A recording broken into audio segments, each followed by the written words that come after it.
Good morning, everybody, and welcome to this session on dealing with staff anxiety. My name is Jean Boyle. I'm a partner in the employment team at Stone King. I know my face is probably really familiar to some of you, so hello. I can't see you, but hello. I'm joined today by my HR consultant colleague, Bally, who's going to deal with some of the HR aspects of staff anxiety. I'm going to start by looking at what is anxiety from a legal perspective. And what I'm going to do is focus really on the legalities of anxiety and actual risk to you in terms of the employer. And then I'm going to go through, actually uncharacteristically for me, I'm going to go through actually some details of some case law, because I think it's quite important to put it in context. I've worked with schools for many, many years, and we often think about things in a really generous and really nice way because we want to look after our staff. And I'm not saying we don't continue to do that, but I think on occasions what we need to do is put the context, put kind of anxiety in particular and stress and depression in a bit of context in terms of the case law. So I'm going to do that initially, and it may come across as me being a bit of a mean employment lawyer, and forgive me for that. I hope you'll forgive me for that, but I am going to do that to start off with. And then what Bally's going to do is look in a little bit more detail at some practical triggers, and particularly triggers post-COVID in relation to staff having anxiety and how we go about dealing with that, and particularly practical steps to manage mental health and well-being at work during this time. Now, what I would say is that obviously we prepped this seminar a couple of weeks ago in anticipation of this weird changing world that we're in at the moment, and what we didn't factor in was the new requirement for schools to provide remote education, and the fact that the government's now legislative kind of provisions in relation to that, and that's placed increased pressure on staff, I think.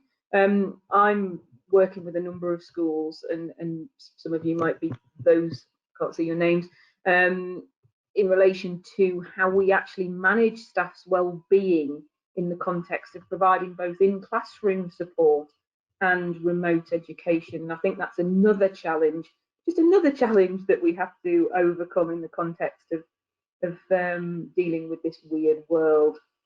So do ask questions, by the way. There's only a relatively small number of you. While I'm speaking, I won't be able to deal with your questions because they appear in the kind of chat and questions box.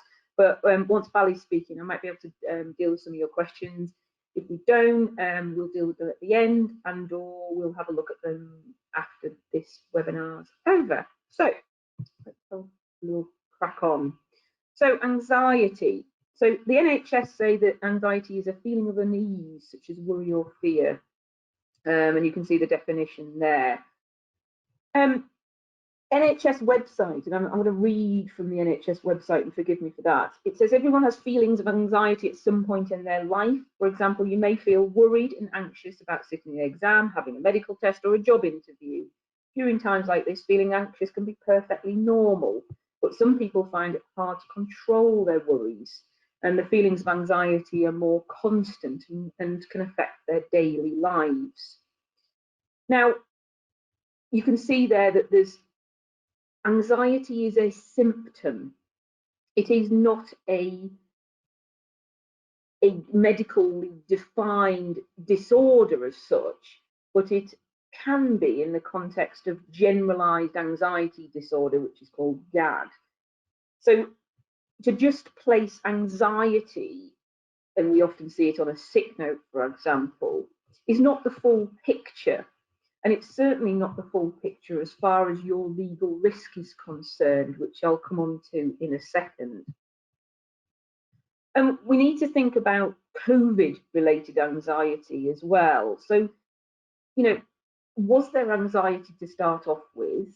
Has COVID caused anxiety?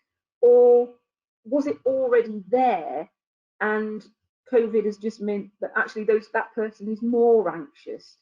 I think there's a certain subtlety in how we deal with this, and Bally and I and my colleagues have been dealing with this so-called COVID-related anxiety. Well, I think we've all got COVID-related anxiety at some point during the last 7 or 8 months. So, but I think it's worthwhile just breaking it down and seeing exactly what we need to do as an employer and what our legal obligations are. So when we think about employer risk in the context of anxiety, we're thinking primarily about the Equality Act, aren't we? So we're thinking that perhaps the anxiety might amount to a disability under the Equality Act. So it's worthwhile having a look at the actual definition. And I told you I was going to be a bit legal, so forgive me for that. I've not got onto the case law yet, which is going to be even more legal. So a person has a disability if that person has a physical or mental impairment and the impairment has a substantial and long-term adverse effect on their ability to carry out normal day-to-day activities. So let's break that down a little bit. So there's 4 key questions. So you've got an employee who says they've got anxiety. It may even say that they've got generalized anxiety disorder, and that might appear on their fit note. That doesn't necessarily mean to say that they're disabled under the Equality Act. You do need to go through these 4 key questions. So physical or mental impairment, well, rather helpfully or extremely unhelpfully, the Equality Act doesn't have a definition of physical or mental impairment. So we need to get all of it really from case law. And really, there's a general feeling that there needs to be something tangible to put your finger on to say that that person has something which you can identify, which means that they are impaired in some way. Does the impairment have an adverse effect on the ability to carry out normal day-to-day activities? Well, what on earth is a day-to-day activity? So it's stuff that people do on a regular or daily basis: shopping, reading, having a conversation, using the telephone, watching TV, getting washed and dressed, etc. It doesn't mean doing a half marathon. It doesn't include specialized activities. I mean, some people might not regard that as a specialized activity, but I certainly do. Substantial. The definition in case law really, well, the definition in the Equality Act says that it needs to be more than minor or trivial. So you really need to consider if the substantial effect is likely to recur, if the condition's progressive, and if treatment is helping the effect of the impairment. Now, long-term effect is when we get into the kind of meat of it, isn't it? Because I often have conversations with people and then they say, well, they've had it for 12 months, that means they're covered by the Equality Act. And that's a really simplified way of looking at it, but I think it is correct to some extent. So an impairment generally would have a long-term effect. If it's lasted for at least 12 months, it's likely to last for at least 12 months, which I think often gets missed, or it's likely to last for the rest of that individual's life. Now, proving those 4 key questions is not your problem. It's the employee's problem. The burden of proof proving that you're disabled lies squarely on the employee in question. Now, invisible disabilities, and one could include anxiety in this and stress, you'll see that we've got a bit, what about stress, are the ones that are more difficult to prove. And then it comes down to a really detailed analysis of those 4 key elements on the previous slide. Now, this is where I get into a bit of case law, and for employers, and let's put our employers' hat on here, because I would imagine there's lots of people, and I count myself in that, who suffered from anxiety at some point in our lives, and certainly over the last few months. So what I'm going to talk about over the next 5-10 minutes is not with my individual head on, it's with my employment law and employer head on. So if I sound uncaring, it's not because I don't care, and it's not because I haven't had personal experience of this. It's more about protecting you as an employer. So one of the leading cases in relation to proving that anxiety and stress and depression, I put inverted commas around depression because I don't mean clinical depression, which is diagnosed. I mean depression, which we see commonly appearing on a sick note, proving that that then transposes and becomes a disability is quite a complex journey, really. And one of the leading cases, as I said, is a case which was against actually a really big law firm called DLA Piper. And in that case, the Employment Appeal Tribunal, because it went one up from an Employment Tribunal to an Employment Appeal Tribunal, made a distinction between long-term mental illness, e.g. clinical depression, which amounted to a disability. And this is really, I found this really important. And what they said, a negative response to particular circumstances, such as adverse life events, including difficulties at work, which is unlikely to do so, when they say do so, which means amount to a disability. Let's just look at that again. So really leading case on whether stress is a disability. It was stress in this case, but I think you could transpose it to anxiety. So they said that there was a significant distinction between long-term mental illness, which may amount to a disability, and a negative response to particular circumstances. Now, we often as schools don't talk about cases like this, but I think it's really relevant in the context of the world that we live in at the moment to think about exactly, what the risks are as an employer. There was another case which I think is helpful for employers as well. So this was actually a teaching case up in Dudley. Chap who was a design and technology teacher was signed off sick with his fit notes quoting stress at work, work-related stress, or stress and anxiety. No mention of any physical illness or any other mental impairments such as depression. Chap brought a claim in the end for disability discrimination, and he cited his disabilities as work-related stress and depression, amongst a couple of other things. He failed to provide any medical evidence about the effect the stress had on his ability to carry out his day-to-day activities, go back to that definition. And the only evidence he had actually was a GP letter and an occupational health report, which simply referred to the stress of the Employment Tribunal proceedings. So in the end, what that tribunal said was that that chap was not a disabled person. And they said that there was little evidence, well, they said little, if any evidence, that his stress had any effect on his ability to carry out normal activities. Critically, also, they said that the stress was largely a result of his unhappiness about what he perceived to have been unfair treatment of him. And to that extent, it clearly was a reaction to life events. So you'll see this consistency with the DLA case, where they talked about just people's adverse reaction to life events, which can sometimes cause anxiety and worry. And also, we've all been there in terms of, I've certainly advised last week about, starting capability processes, and we get a grievance and then someone goes off sick, or indeed we start a disciplinary process and somebody goes off sick with anxiety. Well, one could argue that those are normal life reactions. I said I would be a nasty employment lawyer here, and I am, but one must put in context the fact that I often say, well, if I was facing a disciplinary investigation, I'd probably feel jolly anxious too. And I think transposing that into a disability is a stretch, and it's too far, and employers should be really cognizant of that and react accordingly. So essentially, stress alone or anxiety alone, it's really just not enough to amount to a disability. And what do they have to show then, I think, is the question. Well, what they would have to show really is that there's something significant and not just a reaction to a normal life event. Now, prior to the Equality Act, the Disability Discrimination Act said that an employee suffering from stress would have to have a clinically well-recognised mental illness.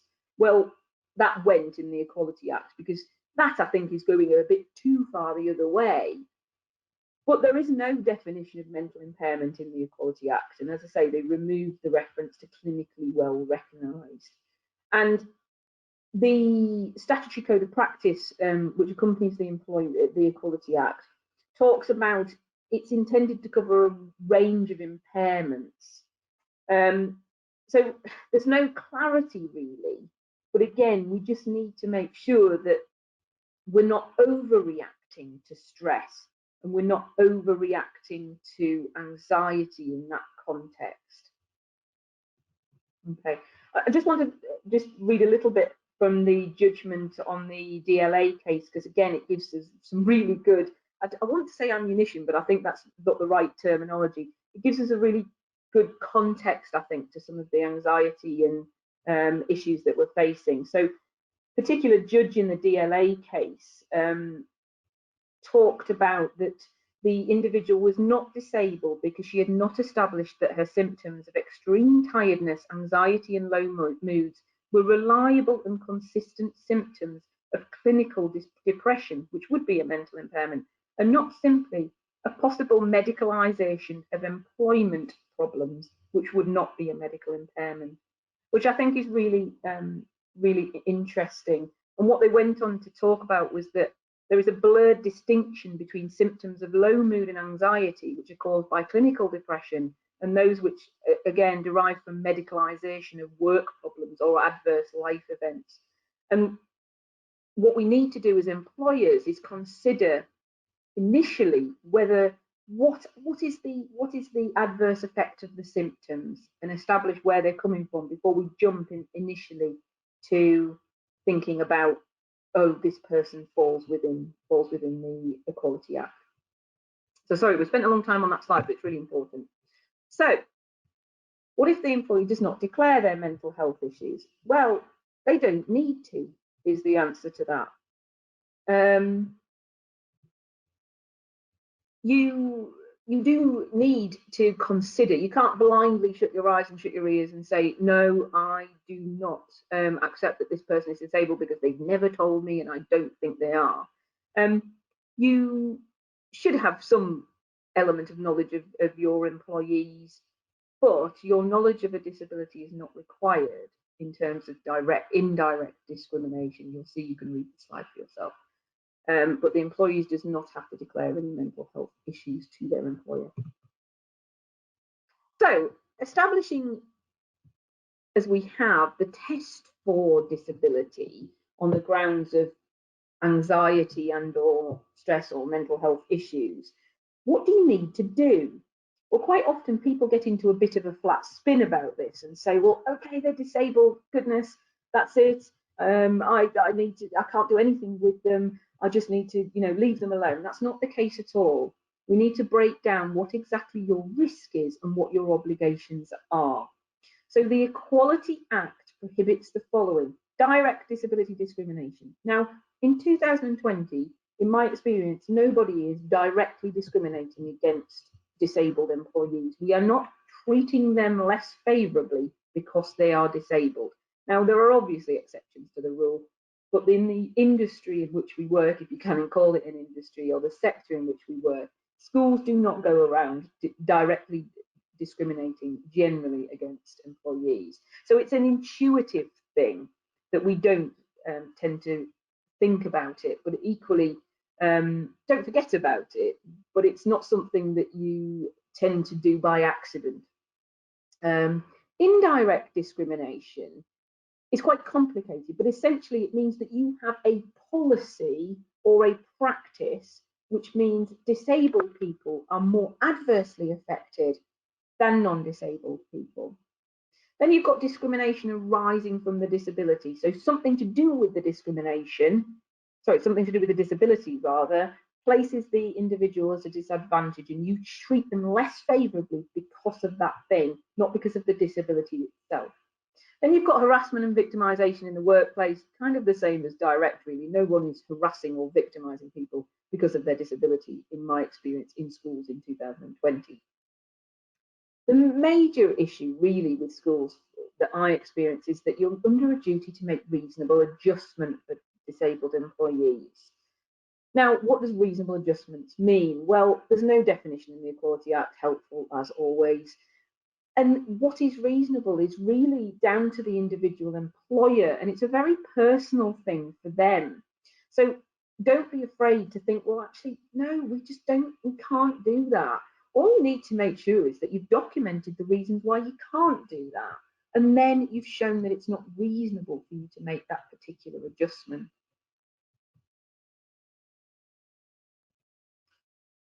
How do staff generally respond when suffering poor mental health? I think we wanted to put this slide up because I think it's really, really important. The 13% disclosed to their line manager. 49% never take time off work, and 90% give another reason if off work. I don't think these stats are education centric, and I can see that they've got a CIBPD reference at the bottom, and they're from 2017. I do wonder if these stats are going to change actually in the post-COVID world.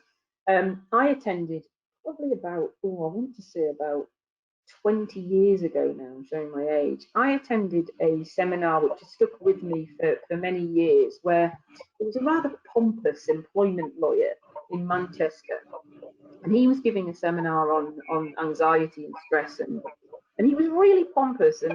But one of the things, and I didn't really enjoy the seminar, but one of the things that he did say about, which has stuck with me for many years, was that when you've got somebody suffering with anxiety and stress and they are attributing it completely to the workplace, that is never usually the case. Even if it's 99% work and 1% home, there will always be something out of work which is contributing to their mental health condition. And I think that is right, although he was pompous and a bit annoying and the rest of the seminar wasn't very good.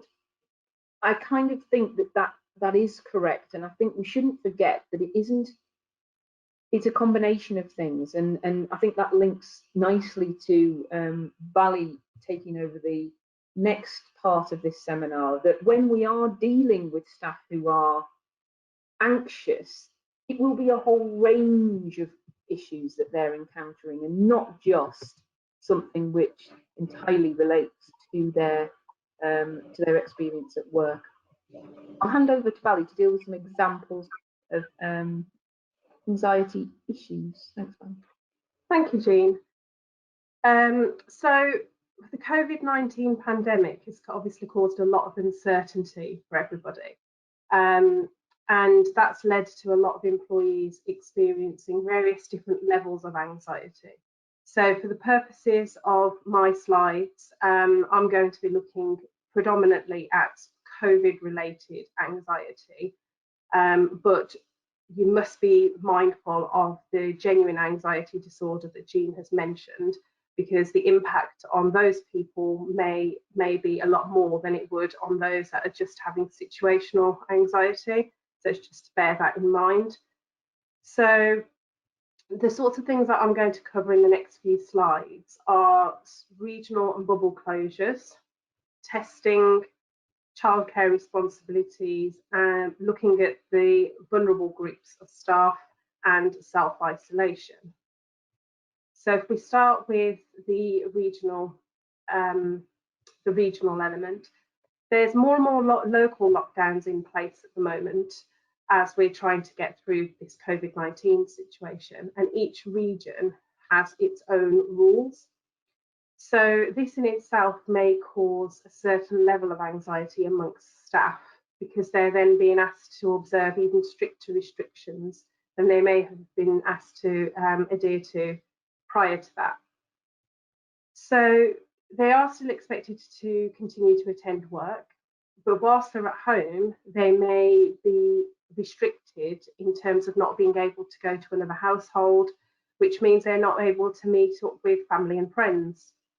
You may have some staff who maybe they live on their own, and so therefore they're now feeling even more isolated because of the restrictions and not being able to meet up with family and friends. So these anxieties can sometimes transfer into the workplace. So I think it's very important that you're aware of what these local lockdowns are and how it might actually affect your staff. and communicate with them just to make sure that they're okay. You know your staff best, so you would know what people's personal circumstances may be, what might work for some, that might not work for others. In terms of bubbles, if there is a particular bubble within school that's asked to go home and self-isolate, that might be both pupils and staff.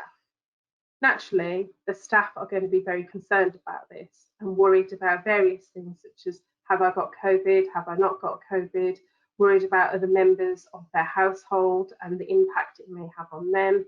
They may worry and be concerned about work and whether or not they'll be getting paid or not getting paid, whether they'll be asked to work from home.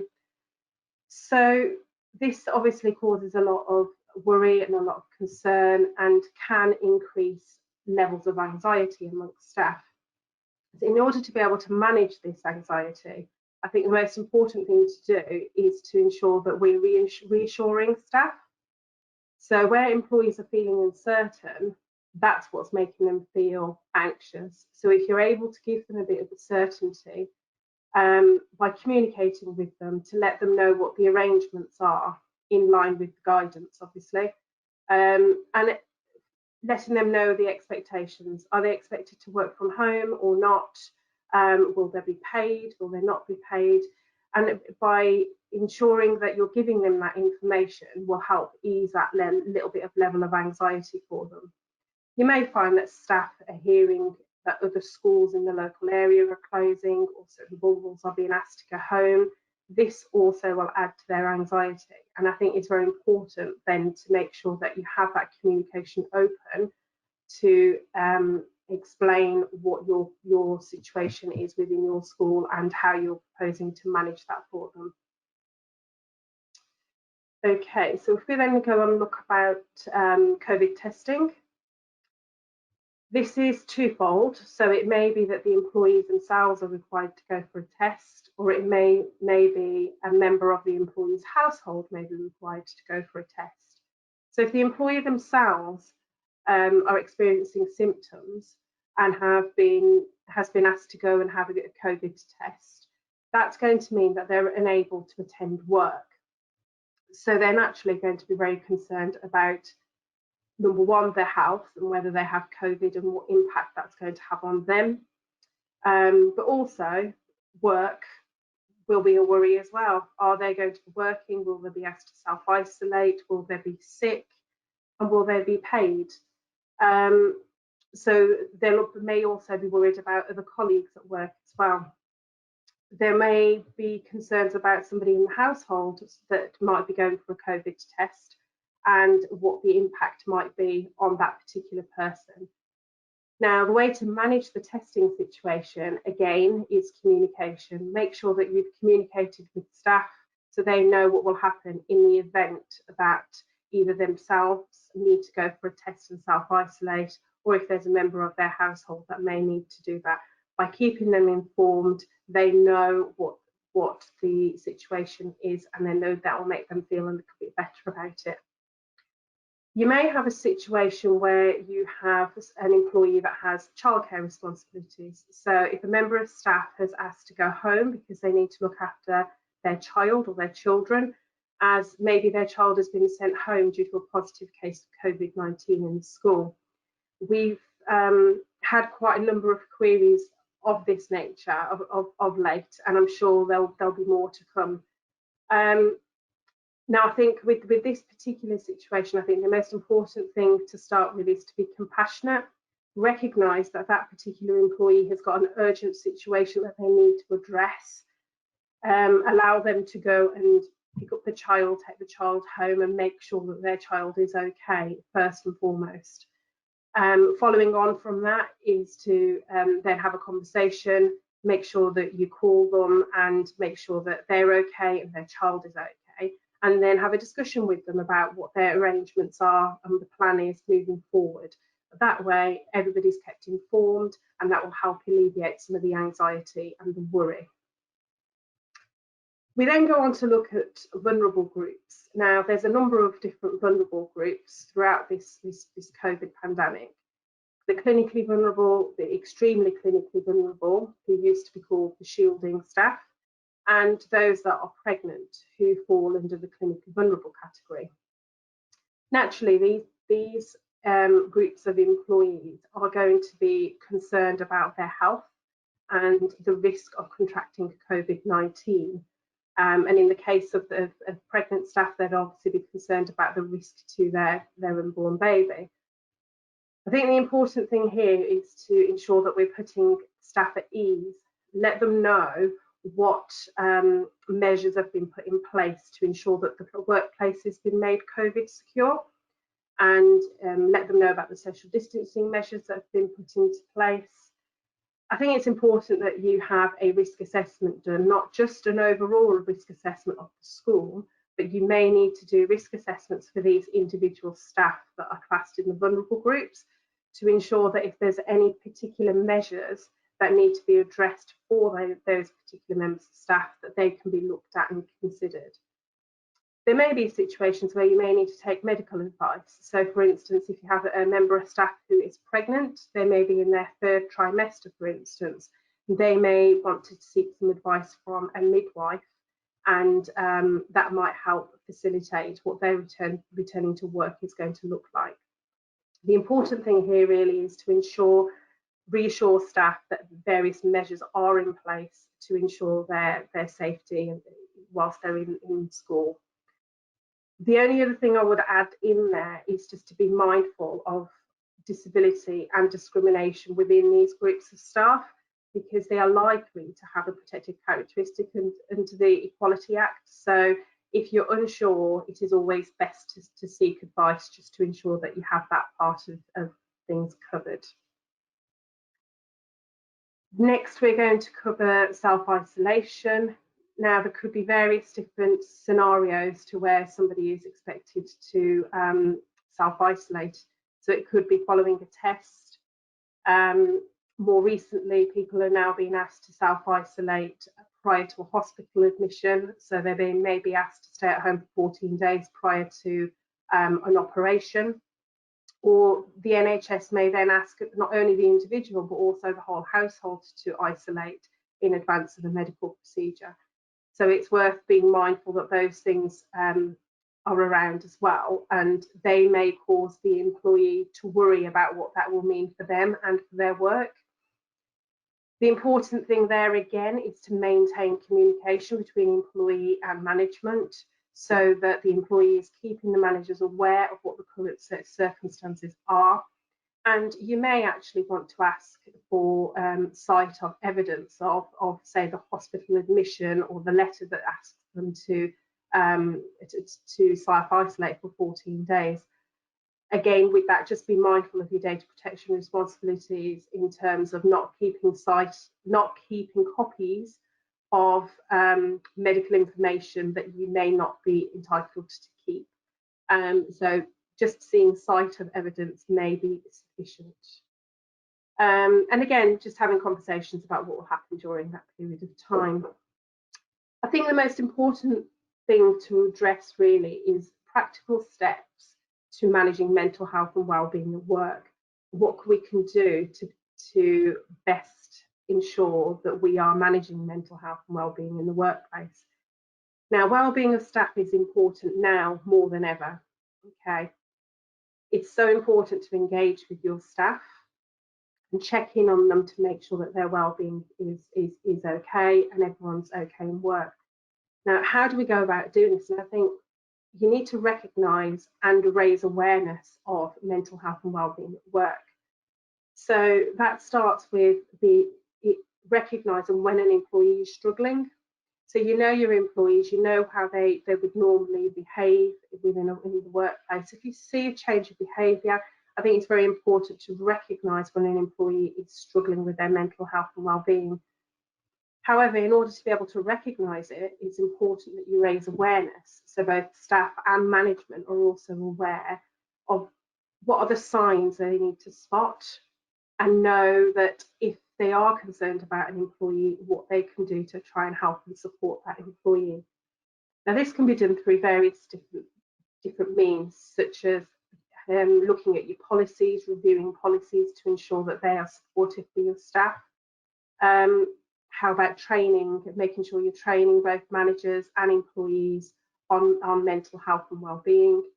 And some places also have mental health first aiders. So if you have that, fantastic. If you don't, it may be something that you may wish to consider. And also well-being champions, well-being leads within schools, within departments, and all of those things are really important to try and to be able to recognise well-being. Reassurance is also important. Make sure you reassure staff, you're compassionate with staff, and you show some empathy that you're actually listening and you're there to try and help and support. There's various things such as initiatives such as mental health audits, wellbeing action plans, employee assistance providers. Now, you may have an employee assistance provider that provides things such as counselling, and it might be that you may be able to signpost staff to those providers and to those resources. I think it's really important that when staff and management are keeping themselves informed, that you keep yourselves informed through reliable sources. I think there's lots and lots of articles out there. There's news articles, there's newspaper articles, and so much information on social media that those sorts of things can actually add to the anxieties for staff and management. Not all of those are accurate, not all of those are going to be correct. So I think it's very important for both employees and management to remain focused and to keep informed through various reliable channels. And my final point really would be that it's not really a blanket approach for all employees. Well-being is different. We're all very different.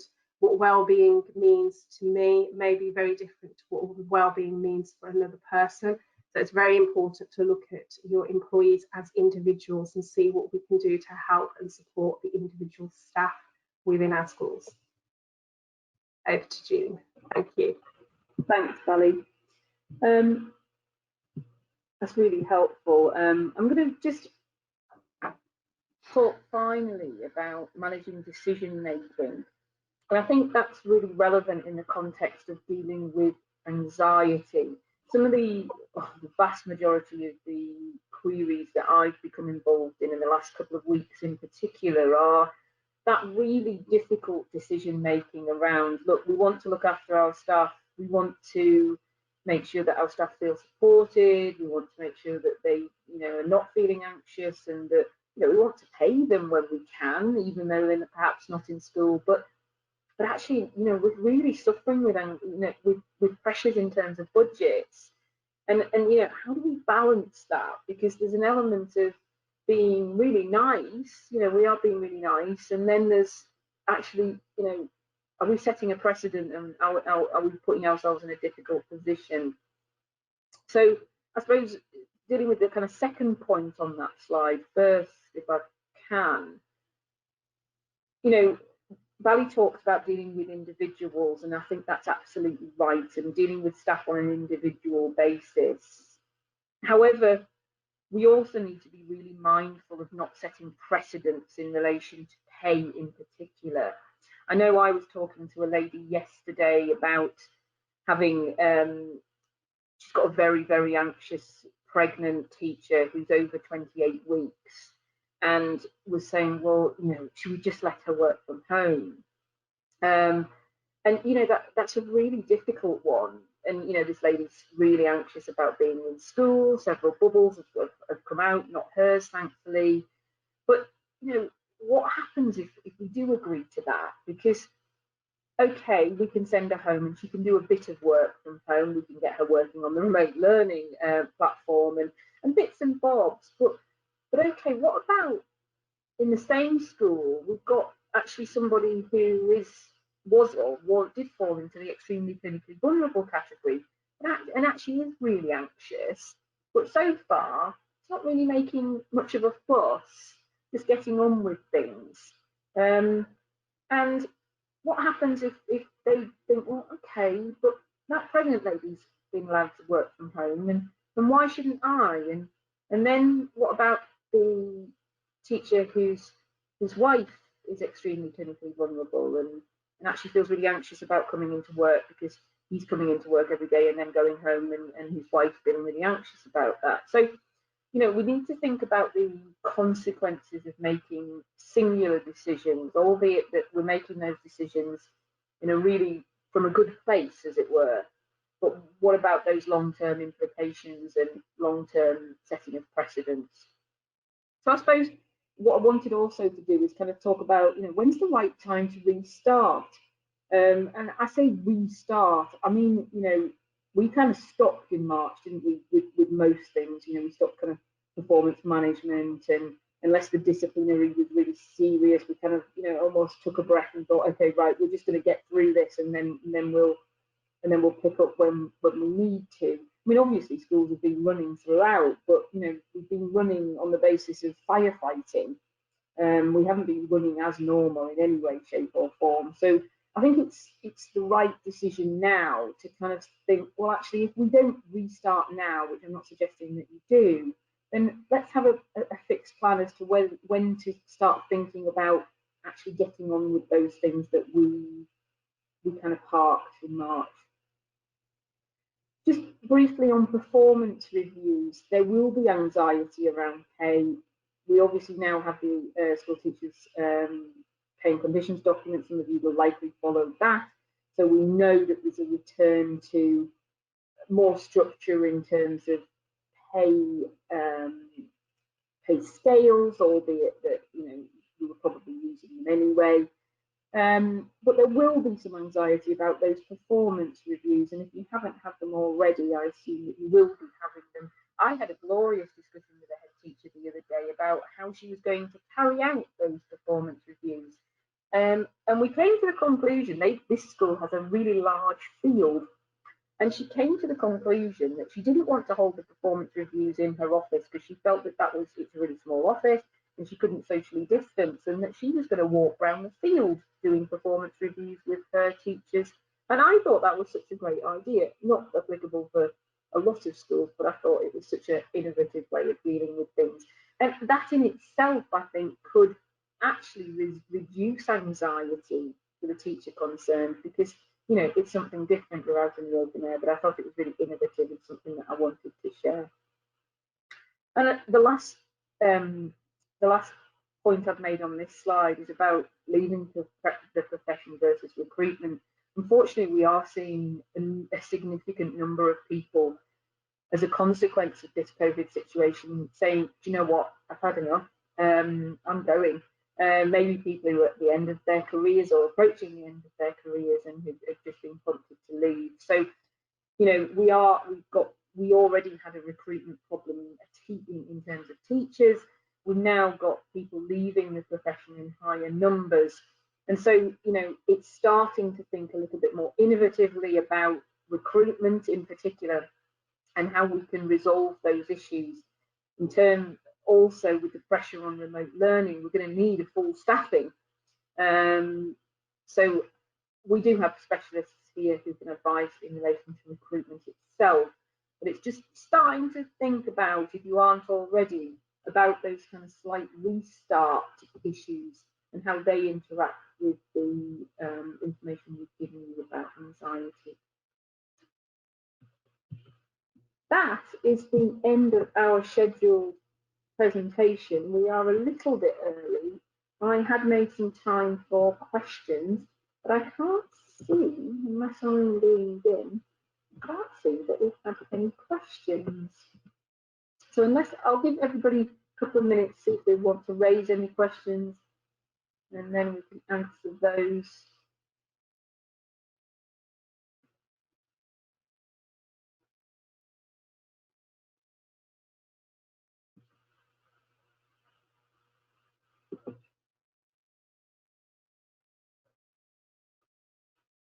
I'm sorry about the sun. I sat on the other side and it wasn't sunny, and now it's sun, which one shouldn't complain about because it's been kicking it down for the last week.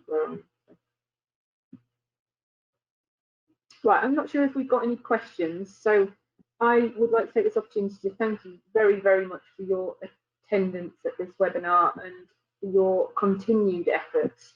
I know it's horrific in schools at the moment. We're speaking to schools on a regular basis, and we're just staggering towards half term. So thank you so much for all your efforts. I know in particular that teachers are getting quite a lot of attention from the DfE at the moment, and support staff and the rest of school staff are not quite getting the thanks that they deserve. So thank you for your efforts and thank you for everything that you do.